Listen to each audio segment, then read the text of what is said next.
안녕하세요. 오늘 밤 하늘 이야기의 주인공은 바로 개자리입니다. 우리 흔히들 별자리 운세 많이 보잖아요. 근데 오늘은 그걸 넘어서 이 별자리에 얽힌 아주 오래된 신화 속으로 한번 깊숙이 들어가 보려고 해요. 우리가 아는 그 개자리의 성격이 과연 어디서부터 시작됐는지 그 뿌리를 함께 찾아가 보는 거죠. 개자리 신화를 딱 한 문장으로 요약하면 어떤 위대한 영웅의 서사에 붙은 아주 작은 각주 같은 이야기예요. 근데 말이죠. 어쩌면 이 이야기의 진짜 주인공은 그 유명한 영웅이 아닐지도 모릅니다. 이 질문 머릿속에 잘 담아두시고 진짜 이야기의 시작점으로 한번 가보시죠. 자, 그럼 이야기 속으로 한번 풍덩 빠져볼까요? 근데 되게 놀라운 게 뭐냐면 개자리 이야기는 개에서 시작하는 게 아니에요. 그 시작점은 바로 그리스 최고의 영웅 헤라클레스가 머리가 9개나 달린 끔찍한 괴물 히드라와 싸우는 아주 장대한 전투의 한 가운데랍니다. 배경을 조금 설명해 드릴게요. 이 헤라클레스라는 영웅이 있었는데 헤라 여신이 내린 광기 때문에 자기 가족을 해치는 끔찍한 죄를 짓게 돼요. 그리고 그 죄값을 치르기 위해서 정말 말도 안 되게 어려운 12가지 과업을 수행하고 있었던 거죠. 이 헤라 여신은 헤라클레스의 계모이면서 뭐랄까 평생의 숙적 같은 존재였어요. 긴장감이 점점 고조되죠. 이 히드라라는 괴물이 얼마나 대단했냐면 머리를 하나 자르면 그 자리에서 2개가 막 돋아나는 거의 불사신에 가까운 괴물이었거든요. 헤라클레스가 조카의 도움을 받아서 겨우겨우 승기를 잡아가니까 헤라가 이걸 그냥 보고만 있을 수는 없었던 거죠. 이 과업을 어떻게든 반해하려고 자신만의 비밀 병기를 투입합니다. 자, 여기서 정말 흥미로운 지점이 나옵니다. 헤라가 이 중요한 임무를 위해 선택한 존재가 누굴까요?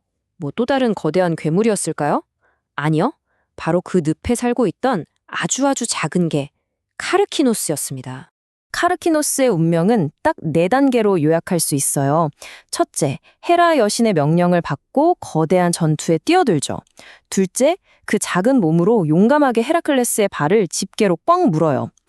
하지만 셋째, 너무나 허무하게도 화가 난 헤라클레스에게 그냥 한 번에 밟혀서 죽고 맙니다. 그렇지만 넷째, 그 충성심만큼은 헛되지 않았어요.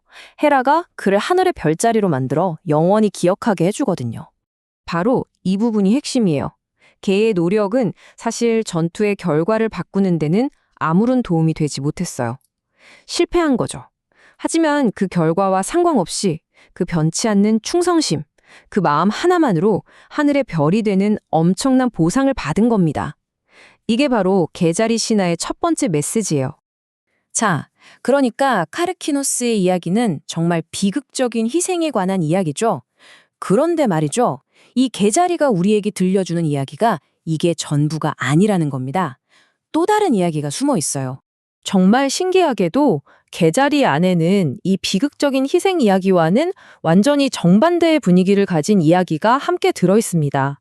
그건 바로 예상치 못한 승리와 아주 편안한 안식에 대한 이야기거든요.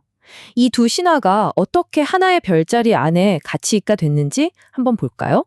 개자리의 가장 중심부, 그러니까 심장부를 보면 아주 유명한 벌집 성단이라는 별 무리가 있어요.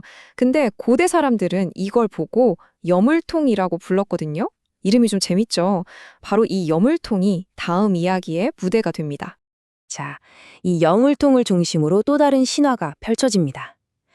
아주 먼 옛날 신들이 거인족 타이탄과 엄청난 전쟁을 벌이고 있었어요. 신들이 막 밀리고 있었는데 그때 술의 신 디오니소스가 당나귀 2마리를 타고 나타난 거예요.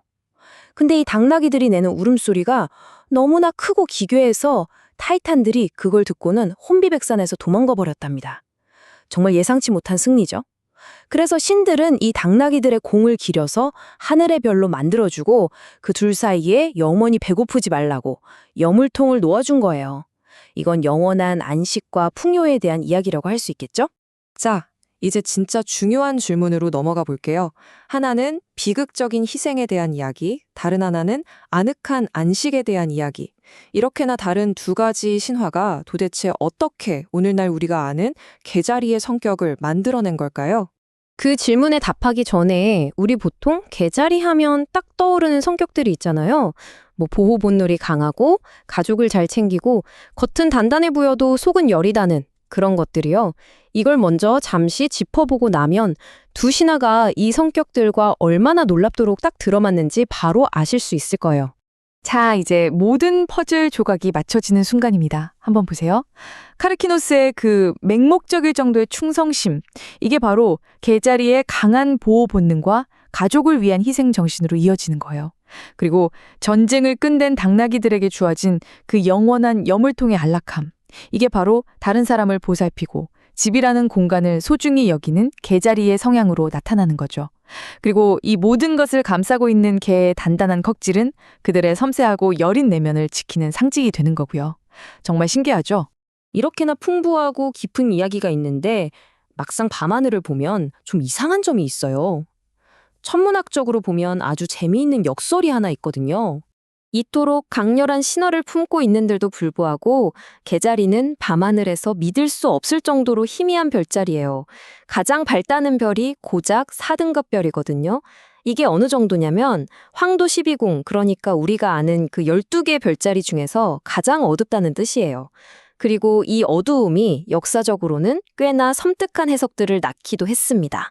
별자리가 너무 어둡다 보니까 옛날 사람들은 이걸 죽음이나 불행과 자주 연결시켰나 봐요. 동양에서는 이걸 귀신의 별이나 무덤으로 보기도 했고요. 바빌로니아에서는 아예 지하 세계로 들어가는 입구라고 믿었대요. 심지어 오늘날 우리가 암을 뜻하는 단어 캔설도 이 개자리에서 유래한 겁니다. 참 아이러니하죠. 지금 우리가 아는 개자리의 그 따뜻하고 보살피는 이미지와는 정말 정반대잖아요. 오늘 이야기의 마무리로 이 질문을 여러분께 한번 던져보고 싶네요. 어쩌면 밤하늘에서 가장 희미하게 빛나기 때문에 그 안에 가장 깊고 따뜻한 마음, 소중한 것을 지키려는 마음을 품고 있는 건 아닐까요? 겉으로 잘 드러나진 않지만 그 누구보다 강하게 안아주려는 마음, 개자리의 신화가 우리에게 진짜 하고 싶었던 말은 어쩌면 바로 이것일지도 모르겠습니다.